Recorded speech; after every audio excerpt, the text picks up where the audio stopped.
السلام علیکم ورحمۃ اللہ وبرکاتہ۔ اعوذ باللہ من الشیطان الرجیم، بسم اللہ الرحمن الرحیم۔ الحمد للہ الذی کان موجودا قبل حدوث الاشیاء ویبقى بعد فناء الاشیاء، تفرد بالاولیۃ والقدم ووسم كل شيء ما عداه بالفناء والعدم، كما قال عز شأنه كل شيء هالك إلا وجهه وكل نفس ذائقة الموت، وقال كل من عليها فان ويبقى وجه ربك ذو الجلال والإكرام، سبحان الله الذي منه خلقت العباد وإليه المعاد، فمن يعمل مثقال ذرة خيرا يراه ومن يعمل مثقال ذرة شرا يراه، نشهد أن لا إله إلا هو الملك الذي لا ينازع في ملكه ولا يضاد في حكمه، يعذب من يشاء بما يشاء كيف يشاء ويرحم من يشاء بما يشاء كيف يشاء، تعذيبه المسيئين عدل وعفوه فضل، ونشهد أن محمدا سيد المرسلين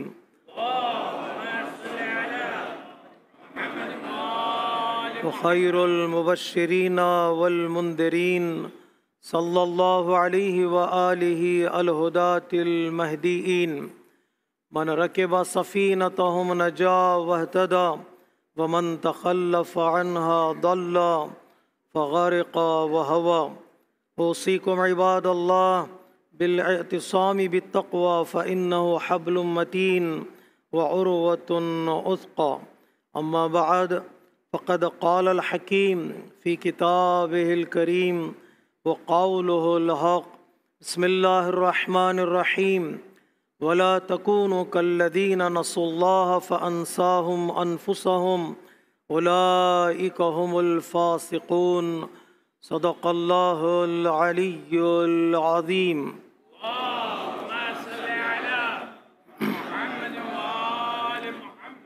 نماز گزاران عزیز، خطبہ اول کی ابتدا میں اپنے نفس کے ساتھ ساتھ آپ تمامی حضرات کو تقوی الہی کی دعوت دیتا ہوں۔ گزشتہ جمعہ ہم نے یہ کہنے کی کوشش کی کہ آخرت کے مقابلے میں دنیا مختصر ہے، دنیا لیمیٹڈ ہے، ٹائم کے اعتبار سے اور کوالٹی کے اعتبار سے۔ دنیا محدود ہے اس لیے کہ دن محدود ہیں دنیا کے، اور آخرت لامحدود اور ان لمیٹڈ ہے، کوانٹٹی کے اعتبار سے، نمبر آف ڈیز کے اعتبار سے اور کوالٹی کے اعتبار سے۔ جو نعمتیں یہاں ملتی ہیں اس کے مقابل میں جو آخرت میں نعمتیں ملتی ہیں وہ نعمتیں باقی رہنے والی، بہتر اور بہت زیادہ نعمتیں ہیں، لیکن کبھی کبھار انسان اس کی قدر کو نہیں سمجھتا۔ اس دنیا میں وہ آدھا دن ہے، ایک دن ہے، لیکن اس ایک آدھا دن کو بھی انسان اس کی قدر اور اس کی ویلیو کو نہیں سمجھتا، اس کی ریسپانسبلٹی کیا ہے۔ علماء کرام میں ایک ڈسکشن ہے، اگر ایک انسان سے یہ کہا جائے کہ اگر تیری زندگی کا ایک ہی دن باقی ہے تو انسان کیا کرے گا؟ اگر ڈاکٹرز یہ کہہ دیں کہ آدھے دن کے بعد تیری موت آنے والی ہے، تیری زندگی ختم ہونے والی ہے، تو اس وقت انسان کیا کرے گا؟ کیا سوچتا ہے انسان؟ کیا وہ کام کرے گا جو کام انسان کو نقصان پہنچاتے ہیں؟ کیا وہ کام کرے گا بندہ جو کام انسان کی دنیا کو تباہ کر دیتے ہیں، یا وہ کام کرے گا جو انسان آخرت میں کام آنے والے ہیں؟ جب ڈاکٹرز بتا دیتے ہیں تو انسان سنبھل جاتا ہے۔ اللہ تبارک و تعالیٰ قرآن مجید میں اعلان کر رہا ہے کہ یہ دنیا صرف ایک دن ہے یا آدھا دن ہے۔ اس کی قدر کو سمجھو اور اس کی ویلیو کو سمجھو۔ اگر نہیں سمجھو گے تو اپنے آپ کو بھلا دو گے۔ لا تکونوا کالذین نسوا اللہ فانساہم انفسہم، ان لوگوں کی طرح نہ ہو جانا جن لوگوں نے اللہ کو بھلا دیا، تقوی الہی اختیار نہیں کیا، صراط مستقیم پر چلنے کے لیے تیار نہیں ہوئے۔ تو نتیجہ کیا ہوتا ہے؟ نتیجہ در حقیقت انہوں نے اللہ کو نہیں بھلایا ہے بلکہ خود اپنے آپ کو انہوں نے بھلا دیا ہے۔ انسان گم ہو جاتا ہے اس دنیا میں، انسان لاسٹ ہو جاتا ہے اس دنیا میں۔ انسان اپنے آپ کو تلاش کرے اور اپنے آپ کو ڈھونڈے۔ اگر اپنے آپ کو ڈھونڈنے میں کامیاب ہو جاتا ہے تو وہ انسان اللہ کو پہچاننے میں بھی کامیاب ہو جاتا ہے۔ کبھی اللہ کو بھلا دیتا ہے جس کے نتیجے میں خود بھلایا دیا جاتا ہے، اللہ بھی اسے بھول جاتا ہے۔ کبھی انسان خود کو نہیں پہچانتا، خود کو نہیں پاتا تو اللہ کو بھی انسان پہچان نہیں پائے گا اور نہیں پا سکے گا۔ اس لیے مولا کائنات نے فرمایا تعجب ہے مجھے ایسے بندے پر جو گم شدہ چیزوں کو تلاش کر لیتا ہے لیکن خود گم ہو گیا ہے لیکن ڈھونڈنے کی کوشش نہیں کرتا۔ We are lost in this world, لیکن اپنے آپ کو ہم تلاش نہیں کرتے، ڈھونڈتے نہیں کہ میں کون ہوں، میری رسپانسبلٹیز کیا ہیں اور میری ذمہ داریاں کیا ہیں اور میرے اب کام کیا ہیں۔ جو انسان یہ جان لیتا ہے وہ دنیا میں بھی کامیاب رہے گا اور آخرت میں بھی کامیاب رہے گا۔ نہج البلاغہ میں مولا کائنات فرماتے ہیں کفا بالمرء جہلا ان لا یعرف قدرہ، ایک اگنورنس کے لیے انسان کے بس اتنا ہی کافی ہے کہ انسان اپنی ویلیو کو نہیں سمجھ پاتا، اپنی قدر کو اور اپنی قیمت کو سے نہیں سمجھ پاتا، ان کاموں میں لگا دیتا ہے جن کاموں کے بارے میں انسان سے پوچھا نہیں گیا اور مانگا نہیں گیا، اپنے آپ کو ان چیزوں میں لگا دیتا ہے جن چیزوں کی کوئی قیمت نہیں ہے۔ جب وقت گزر جاتا ہے تو انسان پچھتانے لگتا ہے۔ اس لیے حدیث میں ہے من طلب ما لا یعنی ہے فإن فاتہ ما یعینہ، جو انسان اپنے آپ کو ایسے کاموں میں لگا دیتا ہے جن کاموں کے بارے میں اس سے پوچھا نہیں گیا تو وہ چیزیں انسان سے فوت ہو جاتی ہیں، انسان کے ہاتھوں سے نکل جاتی ہیں جو انسان کی زندگی کا مقصد ہے، انسان کی زندگی کا ہدف ہے۔ ضروری ہے کہ انسان جانے، اپنی قدر کو جانے، اپنی ویلیو کو پہچانے اور اپنی رسپانسبلٹیز کو بھی جانے۔ اگر انسان نہ جانے وہ کیا ہے، اسے کہاں کام کرنا ہے، کہاں جانا ہے، تو یہ وقت ہے جو بہت جلد گزر جاتا ہے۔ حدیث قدسی میں ہے کہ حضرت داؤد علیہ السلام مسلسل گریہ فرما رہے تھے، آنکھوں سے آنسو جاری تھے، آواز قدرت آئی، اللہ تبارک و تعالیٰ نے ہاتف غیبی کے ذریعے سے آواز دی، اے داؤد رو کیوں رہے ہو، تم میرے بندے ہو۔ حضرت داؤد اللہ کے بندے ہیں، نبی ہیں، میسنجر ہیں، اللہ تبارک و تعالیٰ نے آپ کو فیسلٹیز دی تھی، نعمتیں عطا کی تھی اللہ تبارک و تعالیٰ نے۔ انبیاء کی فہرست میں کچھ ایسی نعمتیں حضرت داؤد کو ملی جو یونیک تھیں۔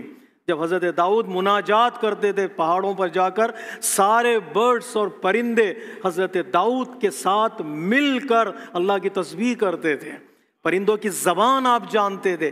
یونیک فضیلت حضرت داؤد کی قرآن مجید میں ذکر۔ رو کیوں رہے ہو، آنکھوں میں آنسو کیا ہیں؟ اللہ تبارک و تعالیٰ نے پوچھا اگر جہنم کے ڈر سے رو رہے ہو ہم تمہیں بچا لیں گے، اگر جنت کی خواہش میں رو رہے ہو ہم تمہیں عطا کریں گے، آخر بتاؤ رو کیوں رہے ہو؟ حضرت داؤد نے کہا پروردگار نہ مجھے جہنم کا ڈر ہے نہ جنت کی خواہش ہے۔ جو آدمی صراط مستقیم پر چلتا چلا جائے گا اس کا ڈر اطمینان میں بدل جاتا ہے، اس کا ڈر سکون میں کنورٹ ہو جاتا ہے، اس میں ڈر پھر کس بات کا ہے؟ وہ یقین ہے اپنے آپ پر، اعتماد ہے اپنے آپ پر، کانفیڈنٹ ہے اپنے ایمان پر، اس کے اندر ڈر کس بات کا ہے؟ اس کا خوف اطمینان میں بدل جائے گا۔ اللہ خطاب کر کے اسے کہے گا یا ایتھا النفس المطمئنہ، اب وہ نفس مطمئنہ میں بدل جاتا ہے، وہ کنورٹ ہو جاتا ہے۔ ڈر کس بات کا ہے؟ پھر اللہ تبارک و تعالیٰ نے پوچھا پھر بات کیوں ہے، رو کیوں رہے ہو؟ حضرت داؤد نے کہا پروردگار میری زندگی گزر گئی ہے اور گزر رہی ہے، کیا کروں؟ کتنا وقت ہے میری زندگی کا گزر گیا، اس کا مکمل میں نے فائدہ نہیں اٹھایا، اب کیا کروں؟ گویا انڈائریکٹ حضرت داؤد سوال پوچھ رہے ہیں اللہ تبارک و تعالیٰ سے، کیا گیا وقت مجھے مل سکتا ہے؟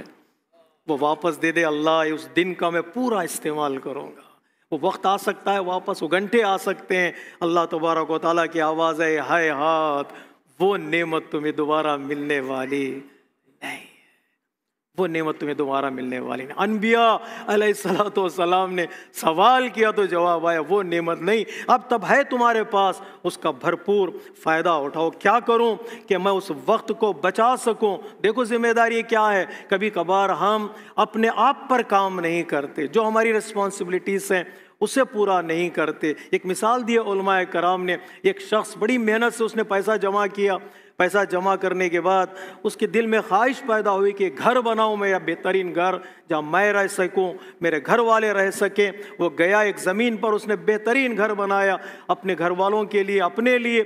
جتنا پیسہ وہ جمع کیا تھا سارا اس گھر میں لگا دیا۔ جب گھر میں داخل ہونا چاہ رہا تھا تو گھر والوں نے کہا، زمین والوں نے کہا، یہ زمین جس زمین پر تم نے گھر بنایا ہے یہ زمین تمہاری نہیں ہے، یہ زمین تمہاری نہیں ہے، دوسروں کی زمین پر تم نے گھر بنایا، اب نہ تمہیں گھر ملے گا نہ تمہیں پیسہ ملے گا۔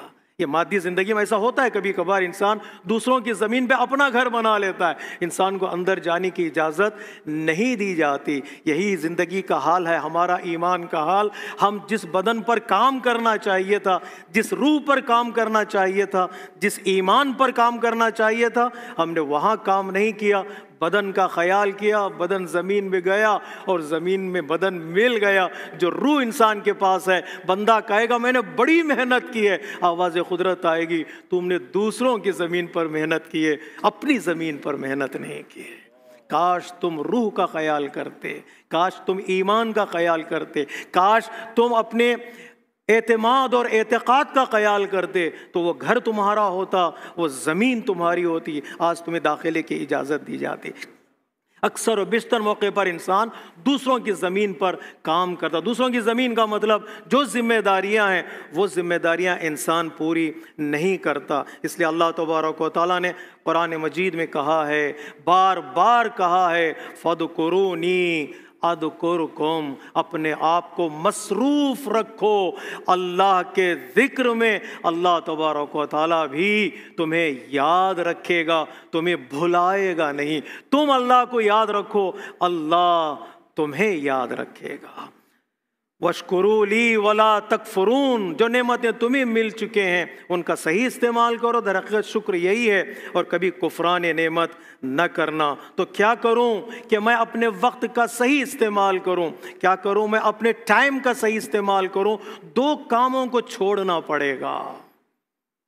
نو کہنے کی طاقت انسان کے اندر ہمت آنی چاہیے ہے، کہہ دیں یہ نو، یہ کام میں نہیں کروں گا، یہ کام مجھے سزاوار نہیں ہے، میرا دین نہیں مجھ سے مانگتا۔ یہ کام انسان میں کرنے کے لیے کہے کہ میں نہیں کر پاتا، میں نہیں کر سکتا، اللہ نے مجھے روکا ہے۔ قابیل نے حابیل سے کہا میں تمہیں مار دوں گا، ٹکڑے ٹکڑے کر دوں گا۔ حابیل کا جواب کیا تھا؟ حابیل نے کہا تو مجھے مار دے گا، میں تجھے نہیں مار سکتا، میں تجھے نہیں مار سکتا۔ قابیل نے پوچھا کیوں نہیں مار سکتے؟ حابیل نے کہا اس لیے کہ اللہ پر میں یقین رکھتا ہوں، اس نے کہا ہے بے گناہ کو کبھی قاتل نہ کرنا۔ میں ڈرتا ہوں عالمین کے پروردگار سے۔ جب یہ ڈر اللہ تبارک و تعالیٰ انسان کی زندگی میں آتا ہے تو انسان لمٹ کراس نہیں کرتا، انسان کہے گا میں یہ کام نہیں کر سکتا، میں کسی کو تکلیف نہیں دے سکتا، کسی کو پریشان نہیں کر سکتا۔ دو کام کرنا، ایک بیہودہ کاموں سے اپنے آپ کو انسان کو بچانا ہوگا، بیکار کے کاموں سے، یوز لیس کاموں سے انسان اپنے آپ کو محفوظ رکھے۔ یہ وہ کام ہے لہو و لعب انسان کی زندگی کو برباد کر دیتے ہیں، دیکھتے دیکھتے انسان کا وقت ہاتھ سے گزر جاتا ہے۔ یہی تقویٰ کا معنی ہے، تزودوا فإن خیر الزاد التقویٰ۔ یعنی کیا؟ یعنی اپنے آپ کو ایسے کاموں میں لگاؤ جن کاموں کا تقاضا اللہ تبارک و تعالیٰ نے تم سے کیا ہے۔ کہیں ایسا نہ ہو کہ اپنا وقت ان کاموں میں لگ جائے جن کا سوال مجھ سے نہیں کیا گیا۔ اپنی زندگی کو مصروف رکھنا پڑے گا، اپنی زندگی کو بزی رکھنا پڑے گا تاکہ انسان بیکار کے کاموں میں اپنی زندگی کو خرچ نہ کرے۔ پیسہ خرچ کرتے ہوئے انسان کئی بار سوچتا ہے، وقت خرچ کرنے سے پہلے اس سے کئی بار زیادہ انسان کو سوچنا پڑے گا۔ یہ ٹائم جو میں اسپینڈ کر رہا ہوں، یہ ٹائم ویلیوبل ہے، اس جگہ پر میں خرچ کروں یا خرچ نہ کروں۔ کوئی اہل بیت علیہ الصلوۃ والسلام کی زندگی کا ہمیں کوئی ایک ایسا گوشہ نظر آتا ہے کہ انہوں نے اپنی زندگی کو بیکار میں خرچ کیا ہو یا بیکاری میں خرچ کیا ہو، لہو و لعب میں خرچ کیا ہو؟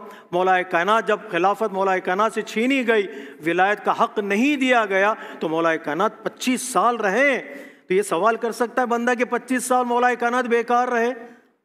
معنوی کام، سپورٹ کے کام، مولا کائنات دن میں باغات میں کام کرتے تھے، مولا کائنات کھجور کے درخت لگاتے تھے، مولا کائنات دن بھر مولا کائنات محنت کرتے تھے، رات میں عبادت، رات میں قرآن جمع کرنا، اور رات میں المصلی، اللہ کے مصلی پر کھڑا ہونا اللہ کی عبادت کے لیے۔ کسی نے پوچھ لیا مولا کائنات سے، روایتوں میں ہے مولا کائنات سے کسی نے پوچھا دن بھر اتنی محنت کرتے ہو مولا، رات میں سو جایا کرے، رات میں عبادت کرتے ہو دن میں آرام کر لیا کریں۔ مولا کائنات کا خوبصورت جواب ہے۔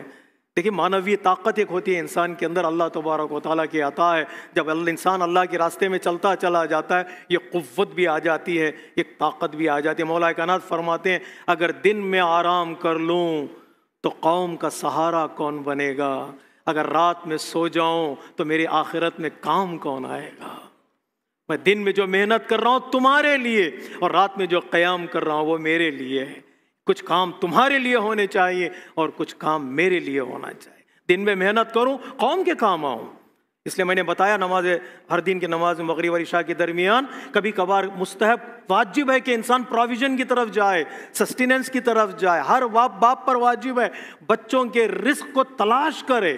القاد لعیالہ کالمجاہد فی سبیل اللہ، جو اپنے بچوں کی رزق کی کوشش کے لیے نکلتا ہے وہ راہ خدا میں مجاہد کہلائے گا، ہر قدم اس کا ثواب بھی لکھا جائے گا، اللہ تبارک و تعالیٰ برکتیں عطا کرے گا۔ یہ واجب ہے، واجب رزق، جتنی رزق و روزی بچوں کو ضروری ہے۔ لیکن میں کسی کی مدد بھی کرنا چاہتا ہوں محنت کر کے، کیا کر سکتا ہوں؟ زیادہ کام کرو، ایکسٹرا کام کرو کسی کی مدد کرنے کے لیے۔ اٹ از ریکمینڈیڈ کہ انسان ایکسٹرا کام کرے تاکہ اس سے جو پیسہ آئے کسی غریب کی مدد کرے، کسی مسکین کی مدد۔ کتنا خوبصورت ہمارا دین ہے۔ مولا کائنات فرماتے ہیں دن میں آرام کر لوں تو تمہارا کون، رات میں سو جاؤں تو میرا کون ہے؟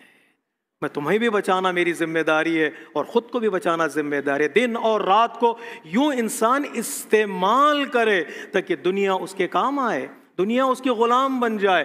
کتنا خوبصورت جملہ ہے مولا کائنات کا۔ مولا کائنات فرماتے دن اور رات، یہ ڈارکنیس اور یہ برائٹنیس دونوں مل کر تمہاری زندگی کو کاٹ رہے ہیں۔ یہ دونوں، کبھی کبھار اس کو ریٹ کے نام سے بھی تشبیہ دی گئی ہے، black rate and white rat.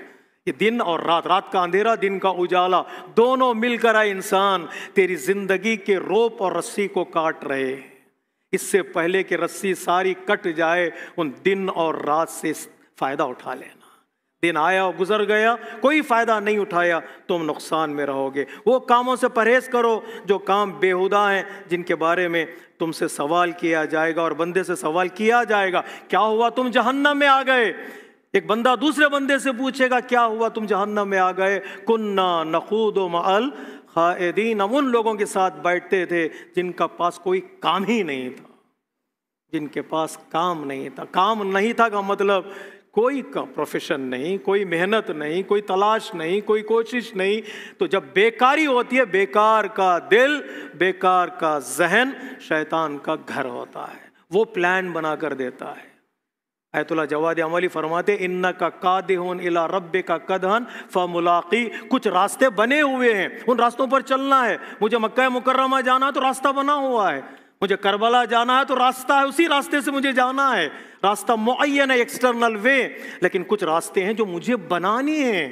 اللہ تک پہنچنا ہو تو میرے لیے راستہ بنا ہوا نہیں ہے، مجھے خود بنانا ہے، ایمان کے ذریعے، اخلاق کے ذریعے، تقویٰ کے ذریعے مجھے راستہ بنانا۔ میں خود بناؤں، میں آرکیٹیکٹ بنوں، میں انجینئر بنوں، اپنے کاموں کا اس راستے پر چلوں تاکہ میں منزل تک پہنچ سکوں۔ وہ راستہ مجھے بنانا۔ اگر میں نہیں بنا پایا اپنے لیے راستہ تو پھر شیطان میرے لیے راستہ بنائے گا، شیطان میرے لیے راستہ بنائے گا۔ آدمی جانتے ہوئے یا نہ جانتے ہوئے اس راستے پر چل پڑتا ہے، وہ لقاء اللہ تک نہیں پہنچے گا، وہ انسان کو جہنم تک لے جائے گا۔ ایک بیہودہ کاموں سے بچے، اور جو دوسری چیز ہے جسے نہ کہنا ہے، نو کہنا ہے، وہ یہ کہ انسان بیہودہ باتوں سے بھی اپنے آپ کو بچائے۔ یوز لیس ٹاک، انسان اپنے آپ کو محفوظ رکھے، ہر لفظ کے بارے میں بندے سے پوچھا جائے گا۔ جہاں 2 لفظ کہنے ہیں تم نے 3 لفظ کہہ دیے تو تیسرا لفظ بیکار ہے۔ جہاں 2 لفظ کہنے تھے تم نے 3 لفظ کہہ دیے تو تیسرا لفظ بیکار ہے۔ اگر اچھا ہے، بیکار بھی اچھا ہے تو تم پر کوئی وبال نہیں، اگر وہ غلط ہے تو وہ لفظ تمہاری زندگی میں عذاب لے کر آئے گا، عذاب لے کر۔ کب بولنا ہے، کب چپ ہونا ہے، کتنا بولنا ہے، کس سلیقے سے بولنا ہے، بندے کو سیکھنا پڑے گا۔ جب تک بات میری ہے، میں کنگ ہوں اور وہ میرا امپلائی ہے یا وہ میرا اسیر ہے، جب بات زبان سے نکل جاتی ہے میں اس کا پریزنر بن جاتا ہوں، وہ بات کنگ بن جاتی ہے اور میں اس کا پریزنر بن جاتا ہوں۔ جاننا بہت ضروری ہے حق کیا ہے، باطل کیا ہے۔ خاموشی در حقیقت مومن کا وقار ہے، سائلنس رہنا، چپ رہنا، وہاں پر جہاں پر انسان کو بولنے کے لیے نہیں کہا گیا ہے، بولنے کے لیے نہیں کہا گیا، وہاں پر انسان خاموش رہے۔ اسی لیے کہا گیا ان باتوں سے پرہیز کرو جن باتوں سے تمہیں نقصان ہونے والا ہے۔ حدیث میں ہے، پیغمبر اسلام سے نقل کیا گیا ہے، خوش نصیب ہے وہ انسان جو زیادہ باتوں سے اپنی زبان کو روکتا ہے اور زیادہ مال لوگوں میں بانٹ دیتا ہے۔ زیادہ باتوں سے اپنے آپ کو روکو، باتیں زیادہ ہیں، علم بڑھ گیا ہے، تھوڑا کنٹرول کرو، جانکاری بڑھ گئی ہے، انفارمیشن زیادہ ہے، تھوڑے اپنے آپ کو کنٹرول کرو، علم کو کنٹرول کرو، انفارمیشن کو کنٹرول کرو، باتوں کو کنٹرول کرو۔ مال بڑھ گیا ہے تو بانٹ دو، باتیں زیادہ ہیں تو کم کرو، مال زیادہ ہے تو بانٹ دو۔ ہم کیا کرتے ہیں، مال زیادہ ہے تو کنٹرول کر لیتے ہیں، باتیں زیادہ ہیں تو بولتے چلے جاتے ہیں، بولتے چلے جاتے ہیں کہ ہاں فل سٹاپ ہماری باتوں میں ہے ہی نہیں، نہ کوما ہے نہ فل سٹاپ ہے، ہمارا جملہ کبھی ختم ہوتا نہیں ہے۔ اس لیے جب کاؤنسلنگ چل رہی تھی تو میں نے کسی دلہا اور دلہن سے میں نے کہا سب سے زیادہ ٹائم سے لائٹ سے زیادہ اسپیڈ کس چیز میں ہے؟ سب سے زیادہ اسپیڈ لائٹ ہے، نور کی سرعت سب سے زیادہ ہے، لائٹ سے زیادہ اسپیڈ کس چیز میں ہے؟ کہ ہماری کمیونٹی میں زبان سے نکلا ہوا جملہ، جو زبان سے جملہ نکلتا اس کی اسپیڈ لائٹ سے زیادہ ہے۔ جو کہا جاتا نا دیواروں کے کان ہوتے ہیں اور پرہیز کرو بات نہ کرو، حقیقت میں یہی ہے کہ دیواروں کے کان ہوتے ہیں اور دیواروں میں کیمرے لگے ہوتے ہیں، ہماری باتوں کو ریکارڈ کیا جاتا ہے، لائٹ سے زیادہ اسپیڈ وہ جملے نکل جاتے ہیں۔ لہٰذا کہنے سے پہلے، کچھ کہنے جملہ زبان پر لانے سے پہلے سوچ لیا کرو، کیلکولیٹ کر لیا کرو تاکہ تمہیں کل پچھتانا پڑے۔ اس لیے کہ ما یلفظ من قول الا لدیہ رقیب عتید، جو بھی تمہاری زبان سے لفظ نکلے گا اللہ تبارک و تعالیٰ فرشتوں کے ذریعے سے ان الفاظ کو ریکارڈ کر لے گا۔ دنیا میں کہہ سکتے ہم نے نہیں کہا، لیکن آخرت میں نہیں کہہ سکتے کہ ہم نے نہیں کہا۔ سارا ریکارڈ ہماری آنکھوں کے سامنے رکھا جائے گا۔ اللہ تبارک و تعالیٰ ہم سب کو توفیق دے کہ ہم وہ کام کریں جو اللہ ہم سے چاہتا ہے، اور وہ بات کریں جس کا خود کو فائدہ ہو، قوم کو فائدہ ہو اور دین کا فائدہ ہو سکے انشاءاللہ۔ ان احسن الحدیث و ابلغ الموعظہ کتاب اللہ، بسم اللہ الرحمن الرحیم، والعصر ان الانسان لفی خسر الا الذین آمنوا وعملوا الصالحات وتواصوا بالحق وتواصوا بالصبر۔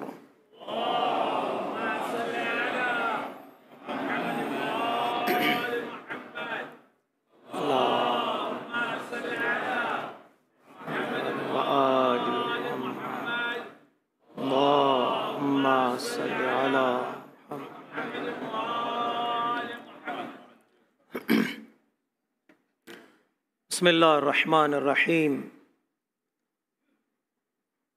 الحمد للہ الذی یجیبنی حین انادی ویستر علی کل عورت وانا عاصی ویعظم النعمت علی فلا اجازی فکم من موہبۃ ہنیئۃ قد اعطانی وعدیمۃ مخوفۃ قد کفانی وبہجۃ مونقۃ قد ارانی فاثنی علیہ حامدا وَأَذْكُرُهُ مُسَبِّحًا۔ خطبہ دوم میں ایک بار پھر میں اپنے نفس کے ساتھ ساتھ آپ تمامی حضرات کو تقوی الہی کی دعوت دیتا ہوں۔ جب حضرت یوسف علیہ الصلاۃ والسلام حضرت یعقوب سے ملنے کے لیے آئے، فلما دخلوا علی یوسف، اور حضرت یعقوب اور ان کے سارے بچے اور ان کی فیملی ممبرز حضرت یوسف کے قریب پہنچے، آوا الیہ ابوائی، حضرت یوسف نے پناہ لی اپنے والدین کی طرف، وقال ادخلوا مصر انشاء اللہ آمنین۔ حضرت یوسف کنگ تھے، حضرت یوسف منسٹر تھے، ساری اتھارٹی ان کے ہاتھ میں تھی، پوری کنٹری یا پوری سٹی آپ کے کنٹرول میں تھی۔ حضرت یوسف نے انوائٹ کیا اپنے پیرنٹس کو، اپنے بھائیوں کو، آ جائیں شہر میں داخل ہوں۔ کبھی انویٹیشن گھر میں داخل ہونے کا ہوتا ہے، انٹر ہونے کا، کبھی سٹی میں اور کبھی کنٹری میں انٹر ہونے کی انویٹیشن ہوتی ہے۔ حضرت یوسف نے بلایا، سب داخل ہو جاؤ۔ یہ نہیں کہا میرے پاس پیسہ ہے آ جاؤ میں آپ کی خدمت کروں گا، یہ نہیں کہا میرے پاس بڑا گھر ہے 2 کمرے آپ کے لیے ہوں گے، یہ کمرہ میرے لیے ہوگا، یہ نہیں کہا میرے پاس حکومت ہے میں کنٹرول کر لوں گا، تمہیں فیسلٹیز فراہم کروں گا۔ جو لفظ حضرت یوسف نے استعمال کیا، آج کی دنیا میں وہ لفظ بڑا معنی رکھتا ہے۔ حضرت یوسف نے کہا ادخلوا مصر انشاء اللہ آمنین، مصر میں داخل ہو جاؤ۔ کیوں داخل ہو جائیں؟ کہ مصر میرے کنٹرول میں پر امن ہے۔ یہ کنٹری، یہ کہیے، یہ سٹی کہیے، یہاں سیکیورٹی ہے، یہاں سیفٹی ہے، تو اس شہر میں داخل ہو جانا۔ اس لیے کہ یوسف کے کنٹرول میں اگر کوئی سٹی ہے تو وہ امن ہی ہونا چاہیے، وہاں پر سیکیورٹی ہونا چاہیے۔ یاد دلایا، اس کا مطلب یہ ہے کہ جہاں سے تم آ رہے ہو میری فیملی ممبرز، وہاں پر بھائی بھی محفوظ نہیں تھا۔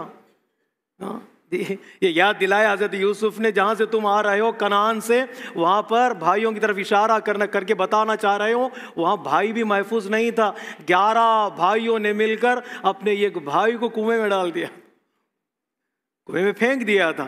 لیکن اس شہر میں آ جاؤ، یہاں پر کسی کو کوئی نقصان پہنچنے والا نہیں ہے۔ گناہ کا اقرار کریں گے یوسف کے بھائی، لیکن ان سے ریونج نہیں لیا جائے گا۔ یہ سٹی امن والا سٹی ہے اور یہ کنٹری امن والے کنٹری۔ حضرت یوسف نے ساری دنیا والوں کو پیغام دیا، قائم کیا امن۔ امن کبھی انٹرنل کوششوں کے نتیجے سے ہوتا ہے، لیڈرز، پولیٹیشینز، جتنے بھی اکنامسٹ ہیں سب مل کر ایک امن قائم کرتے ہیں، لیکن آج کی دنیا میں پتہ ہے امن اندر کے لوگوں سے زیادہ جو ڈسٹرب کیا جاتا ہے وہ باہر والوں کی طرف سے ہے۔ یہ جاننا بہت ضروری ہوتا ہے، ان کو پہچاننا بہت ضروری ہوتا ہے۔ کچھ لوگ دیکھیے لڑنے والے، میں ایک جملہ کہہ دوں آگے بڑھ جاؤں، زیادہ ڈیٹیل میں نہیں جا سکتا۔ کچھ لوگ لڑنے والے لڑتے لڑتے تھک کر سو جائیں گے۔ 2 بھائی اگر آپس میں لڑیں گے، ایک زمانہ تک لڑیں گے، بعد لڑ کے کہیں گے چلو یار تھک گئے، ہم لوگ ہاتھ ملا لیتے ہیں۔ 2 بھائی لڑ کر ممکن ہے گلے مل جائیں، لیکن لڑانے والوں کو کبھی نیند نہیں آتی ہے۔ جو لڑانے والے ہوتے ہیں نا، وہ باہر اندر کی فورس نہیں ہوتی، باہر کی فورس ہوتی ہے، ان کو کبھی نیند نہیں آتی۔ جب تک لوگ لڑتے رہیں گے ان کو مزہ ملتا رہے گا، وہ مزے لیتے رہیں گے۔ وہ لڑانے والوں کی طرف توجہ کرو، لڑانے والے کون ہیں؟ ایک ان کو مزہ آئے گا، اور دوسرے ان کو اپنا بزنس کرنا ہوتا ہے۔ آج سودان میں جو لڑائی جھگڑا چل رہا ہے، یہ ان لوگ آپس کے اختلافات بعد میں دیکھے جائیں گے، فارن انفلوئنس پہلے دیکھا جائے گا۔ کون لڑا رہا ہے ان کو، کہاں سے اسلحہ آ رہا ہے ان کو، کہاں سے ویپنز ان کے پاس آ رہے ہیں، کیوں یہ آپس میں لڑ رہے ہیں۔ کتنے افریقن کنٹریز ہیں ایسے جہاں پر لڑائی ہوئی اور ختم ہو گئی، کس نے لڑایا، کس نے ان کو ڈسٹرب کیا، یہ جاننا بہت ضروری ہے۔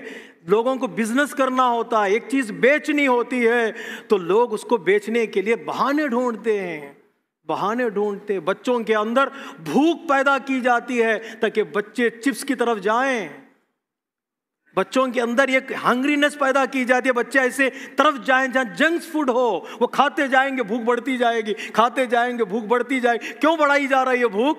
تاکہ وہ اپنی چیزوں کو بیچ سکیں۔ جس طرح غذا میں استعمال کی جاتی ہیں، ٹیکنیکس کو استعمال کیا جاتا ہے، اسی طرح اسلحہ بیچنے کے لیے بھی قوموں کو لڑایا جاتا ہے، ملکوں کو لڑایا جاتا ہے، لوگوں کو لڑایا جاتا ہے۔ تیسری نظر جو ہوتی ہے فارن انفلوئنس لوگوں کی، وہ یہ کہ لوگ اس کنٹریز کے منرلز پر ان کی نظر ہوتی ہے۔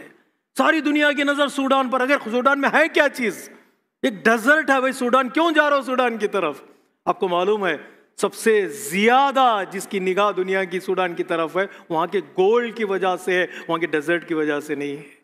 نگاہ ہے کہ کس کا قبضہ کتنی زمین پر ہوگا، کس کو کتنا فائدہ ہوگا، وہاں کے منرلز پر بھی نظر ہوتی ہے، اس کی طرف بھی توجہ کرنا بہت ضروری ہے۔ ہاں کبھی کبھار فیشزم بھی شامل ہو جاتی ہے، کلر بھی شامل ہوتا ہے، کلر اور کالر دونوں شامل ہو جاتے ہیں جی، وائٹ کالر والے بھی آ جاتے ہیں کبھی کبھار، ڈسٹرب کر دیا جائے تاکہ اپنی سپریمیسی کو باقی رکھا جائے۔ ماریں گے، اختلاف ڈالیں گے، اسلحہ بیچیں گے، اس کے بعد کہیں گے ہم امن کے پیغمبر ہیں، ہم آ رہے ہیں تمہارے درمیان پیس کرائیں گے، تمہیں گلے ملائیں گے۔ اس دھوکے سے آشنا ہونا، آگاہ رہنا ملتوں کے لیے بہت ضروری ہے۔ میں اس لیے ذکر کر رہا ہوں، جب بھی ڈسکشن ہو آپ بتا سکتے ہیں ہمارے بھائیوں کو کہ دنیا کیا چاہ رہی ہے، کس ڈائریکشن پہ دنیا جا رہی ہے، یہ جاننا بہت ضروری ہے، یہ جاننا بہت ضروری ہے۔ ابو سفیان آیا جب خلافت چھینی گئے مولا کائنات کے پاس آیا ابو سفیان، تاریخ میں ابو سفیان نے کہا علی کیا تمہارے پاس تلوار نہیں ہے؟ اللہ اکبر، کیا تمہارے پاس تلوار نہیں ہے؟ کہا ہے، کہا نکالو، کہا کیوں؟ کہا ہم تمہارے ساتھ ہیں، 10 آدمی 20 آدمی گروپ ہم لے کر آئیں گے تمہارے ساتھ، چلو تلوار نکالو، ہو جائے ایک جنگ، ہو جائے ایک آزمائش، ایک امتحان ہو جائے۔ مولا کائنات نے فرمایا تمہارے اندر دین کی محبت کب سے آ گئی؟ تم اور دین کی باتیں کر رہے ہو، تمہارے اندر اتحاد کی باتیں کہاں سے آ گئی؟ تمہارے اندر حق لینے کی بات کہاں سے آ گئی؟ تم اب حق صحیح سوچنے لگے ہو۔ جب دشمن کوئی ایسی بات کرتا ہے جہاں پر انسان کے لیے ورغلانے کی بات ہوتی ہے، اکسانے کی بات ہوتی ہے، انسان کے ذہن میں یہ بات رکھنی چاہیے کہ کون کہہ رہا ہے، کیوں کہہ رہا ہے، ان کی پریویس ہسٹری کیا ہے، ہسٹری کیا ہے۔ امام خمینی نے یوں ہی نہیں کہا تھا یہ شیطان بزرگ ہے۔ آج کتابیں لکھی جا رہے ہیں بعنوان دی گریٹ شیطان، کتابیں لکھی ہے، پتہ ہے دھیرے دھیرے پتہ چلے گا عادت و اطوار کا۔ پورا جو عمارت انہوں نے تیار کی تھی، ہیومن رائٹس کی پوری جو بلڈنگ انہوں نے بنائی تھی، سالوں سے ہم ہیومن رائٹس کے طرفدار ہیں، ہم سپورٹ کرنے والے، پوری بلڈنگ کولیپس ہو گئی ہے، اب کچھ بھی باقی نہیں ہے۔ ان کی باتوں میں جائیں گے سوائے نقصان کے اور کچھ ملنے والا نہیں ہے۔ آخری بات کہہ دوں، اگر ان لڑائیوں میں، ان جھگڑوں میں جو دشمن کا حربہ ہے انہوں نے استعمال کیا سیریا میں، انہوں نے استعمال کیا عراق میں، وہ دین کو شامل کرنا ہوتا ہے۔ اگر کہیں پر ناکامی نظر آتی ہے یقین مانیے وہ دین کو شامل کریں گے۔ سیریا جو برباد ہوا ہے لڑائیوں میں، قبیلے کی لڑائیوں میں، ٹرائبس کی فائٹنگ میں دین کو شامل کیا گیا۔ کبھی شیعہ سنی کے طور پر لڑایا گیا، کبھی خود سنیوں میں تفرقے ڈالے گئے۔ جب دین آ جاتا، تعصب ہو، اگنورنس ہو، ایروگنس ہو، الٹریسی ہو، وہاں دین آ جائے تو لوگ تلوار نکال لیں گے، لوگ ایک دوسرے کو مارنے کے لیے تیار ہو جائیں گے۔ آئیسس کو وجود میں لایا گیا، ISIL کو وجود میں لایا گیا، دین کے نام پر وہ قتل و غارت کرے۔ دین جب داخل ہو جاتا ہے اختلافات اور سنگین ہو سکتے ہیں، پریشانیاں اور بڑھ سکتے ہیں۔ ان چیزوں کو جاننا بہت ضروری، اس لیے اللہ تبارک و تعالیٰ نے قرآن مجید میں کہا دین کا خیال کرو، دین استعمال نہ ہو جائے، تم دین کے سائے میں چلے آنا، اور دین کے سائے میں آ جاؤ گے تو دین تمہاری مدد کرے گا۔ دین کو یوز نہ کرنا، اگر دین کو یوز کرنے لگو گے قوموں میں اختلاف پیدا ہو جائے گا۔ اس کی بات نہ سنو، اس کے پاس نہ جاؤ، اس کا پیغام مت سنو۔ اس کا مطلب کیا ہوتا ہے پتہ ہے؟ میری بات سنو، میری طرف آؤ، میں تمہیں بتاؤں گا۔ یہاں سے اختلافات شروع ہوتے ہیں، یہاں سے ڈفرینسز شروع ہوتے ہیں۔ یہ دین کی باتیں کر کے بندہ لوگوں کو گمراہ کرے گا، لوگوں کو ڈیوائڈ کرے گا۔ قوموں کو بچانا اور تحفظ کرنا، امنیت قائم کرنا ہم سب کی ذمہ داری ہے۔ ہر انسان اپنی جگہ پر کوشش کرے اپنی میٹھی بول کے ذریعے سے، دین کے پیغام کے ذریعے سے اپنے گھروں میں، اپنی فیملی ممبرز میں، اپنے کمیونٹی میں اور اس ملک کے لوگوں کے درمیان سیفٹی اور سیکیورٹی کو قائم کرنے کی کوشش کرے۔ اور وہاں اللہ کا ہاتھ ہوتا ہے، جہاں کوششیں ہوتی ہیں وہ اللہ تبارک و تعالیٰ سب کی حفاظت کرے گا۔ اللہم انا نرغب الیک فی دولت کریمہ تعز بها الاسلام واہلہ تذل بها النفاق واہلہ وتجعلنا فیہا من الدعاة الى طاعتک والقادة الى سبیلک وترزقنا بها کرامة الدنیا والآخرہ انک علی کل شیء قدیر۔